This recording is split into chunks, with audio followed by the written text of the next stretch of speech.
Hey, my name is Micah Risinger, and today we're going to ask the question, what is D&D? How do we play it? What are these dice that we roll, and what is even the point? Let's find out.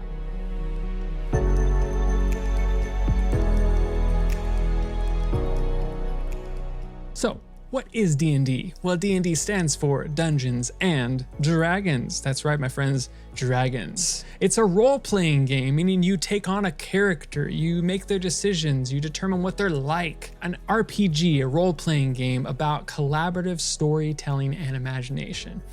But this particular RPG takes place in a fantasy setting, meaning there are swords and there's magic and there's monsters and quests that you go on. And before I go any further, a lot of what I'm going to talk about today is really in the player's handbook. It's a book that looks like this.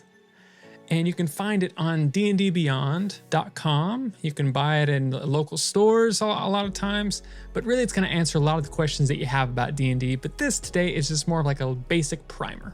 So, as the player's handbook says, this game shares elements of childhood games like make-believe, where you and maybe your friends would make up stories and characters for yourselves, fabricating a new reality of adventures where anything can happen, right?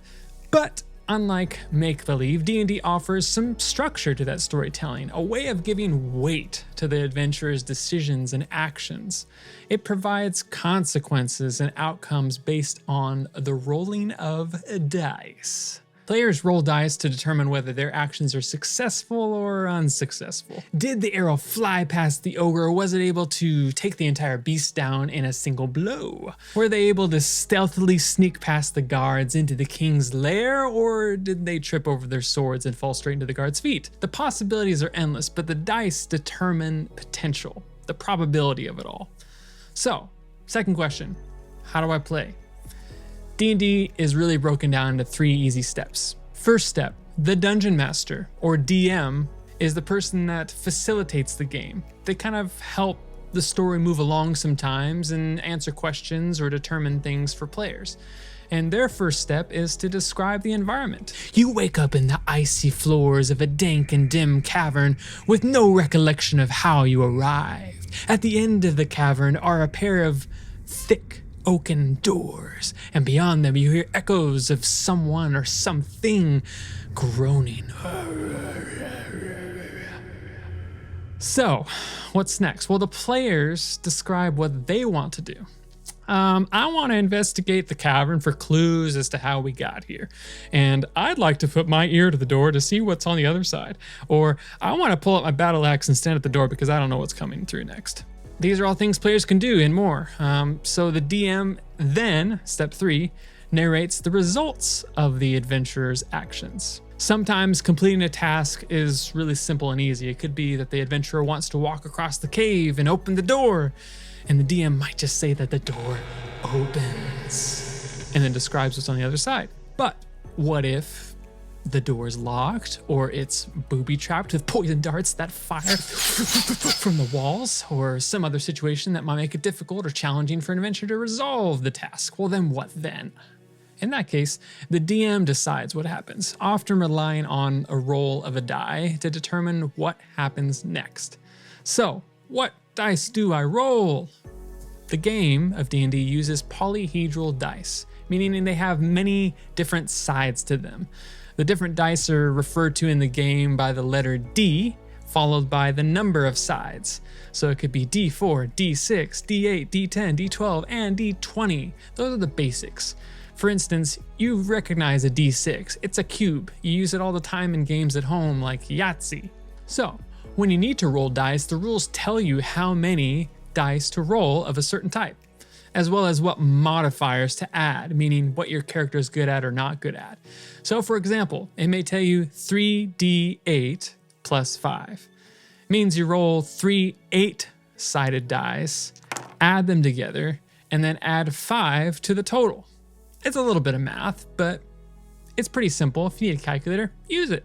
You got one on your phone typically. In cases where the outcome of an action is uncertain, D&D relies on rolls of a 20-sided die, a D20, to determine success or failure. This is the one that's most commonly rolled. So, to summarize, you roll the die, You add the modifier.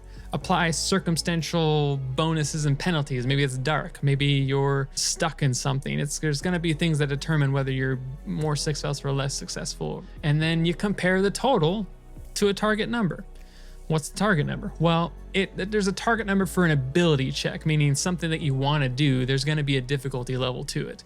And that's called a difficulty class, a DC. The target number for an attack roll, though, is different. It's called an armor class, AC for short. Determines if you hit them or you don't, basically. So now that we know what dice to roll typically, what is the point of the game? Well, like I said earlier, the possibilities of D&D really are endless. Adventurers can try to do anything their players want to do or imagine, but it can be beneficial to break down those adventures into 3 categories or pillars of the game, as the player's handbook puts it. You got exploration, social interaction, and combat.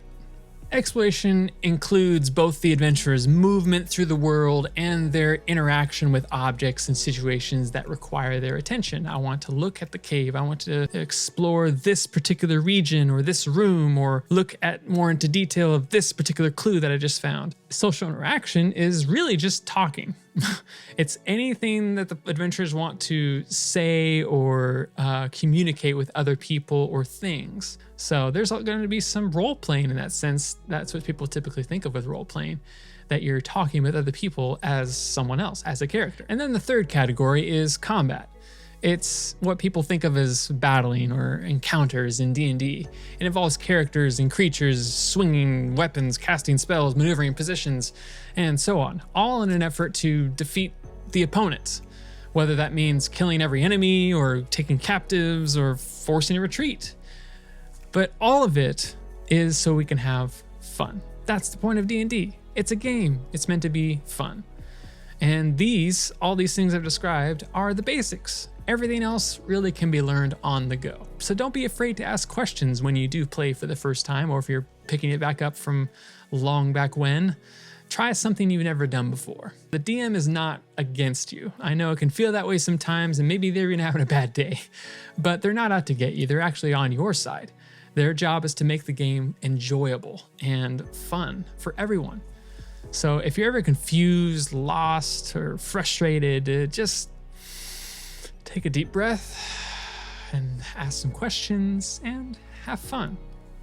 Well, I hope that was helpful for you. If you have any questions, feel free to leave them in the comments, like and subscribe on the video, and I'll be making more of these in the future about how to create characters, how to strategize in combat, how to be a DM, and so forth. So if you're interested in those, please let me know by liking the video, and we'll see you next time.